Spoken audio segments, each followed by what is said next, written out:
EduClub for you, and this is the third video that related to compound interest. In the beginning video, we go through the basic concept.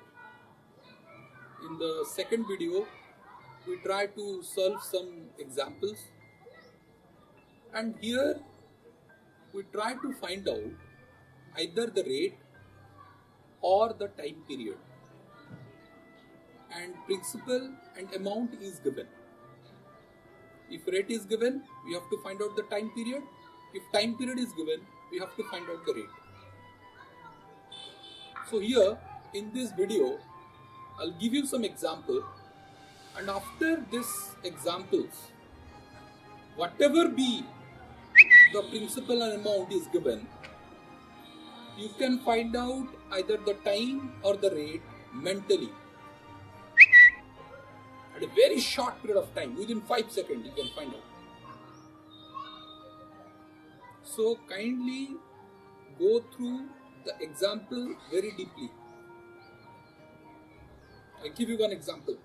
Let us suppose the principal is 500 rupees, and after 2 years, you are getting 583 rupees 20 paisa. Okay, principal is 500, amount is 583.20, time period is 2 years. You have to find out the rate. Step 1, find the interest, that is amount minus principal. So here it is 83 rupees 20 paisa. Okay, now this 83 rupees 20 paisa you are getting for what? When you put 500 rupees as the principal. Now, rate is always declared in what? Percentage. Per cent. Cent means century. Means per century. Means per 100. So, result is always declared per 100. Okay. Now, if result is declared per 100, so we have to consider the principal as 100 rupees. Here it is given as 500. So you are getting 83.20 out of 500. But if the principal is 100, how much you get? 83.20 divided by 5. That equals to 16 rupees 64 paisa out of 100. It means 16.64%. Time period is 2 years. Now you think that what you should take the rate so that after 2 years that will become 16.64%. Yes, it is 8%. That's your answer.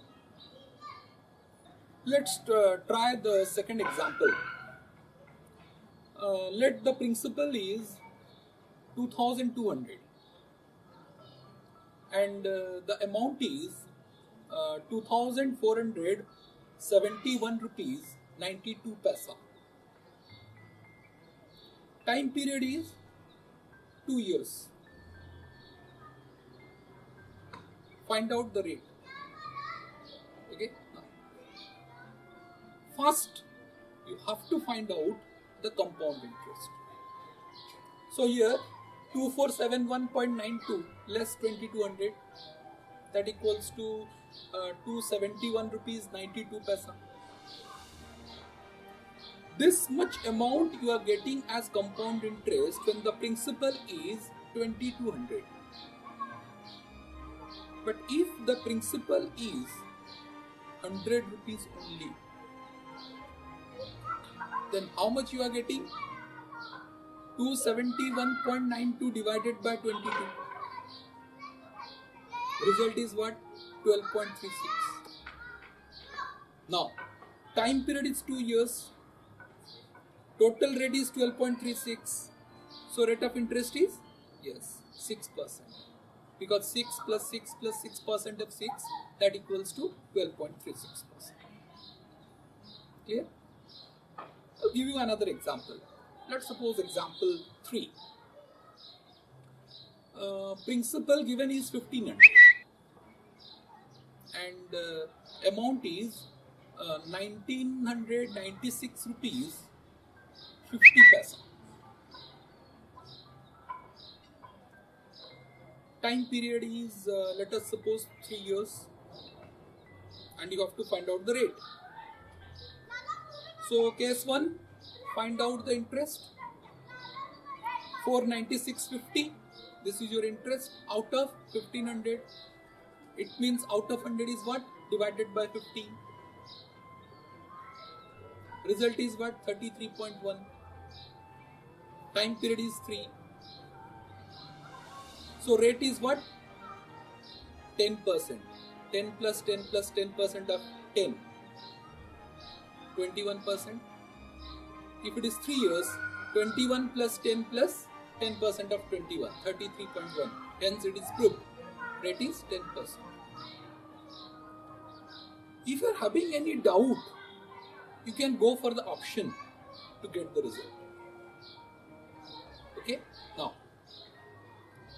I'll give you another example where it is not compounded annually. Let's suppose it is compounded half yearly. Okay. Principal is 8,000 and amount is 9261. Time period is you have to find out the time period. Let us suppose rate is given. Rate is 10%. Okay. So first we should find out the compound interest. Okay. Now what will be the compound interest? 1261 rupees out of 8,000. So out of 100 divided by 80. Result is what? 15.7625%. Okay. Now, if it is compounded half yearly, rate must be divided by 2. Means we should consider the rate as 5%. Now, our result is 15.7625. Means it is compounded for 3 years. But it is a case of half yearly compounded. So the real time period is what? 3 by 2. 1.5 years, 1.5. So whenever the principal and amount is given, you can find out either the rate or the time period very easily by using these methods. Keep watching our next video where we move forward to some complex examples of compound interest.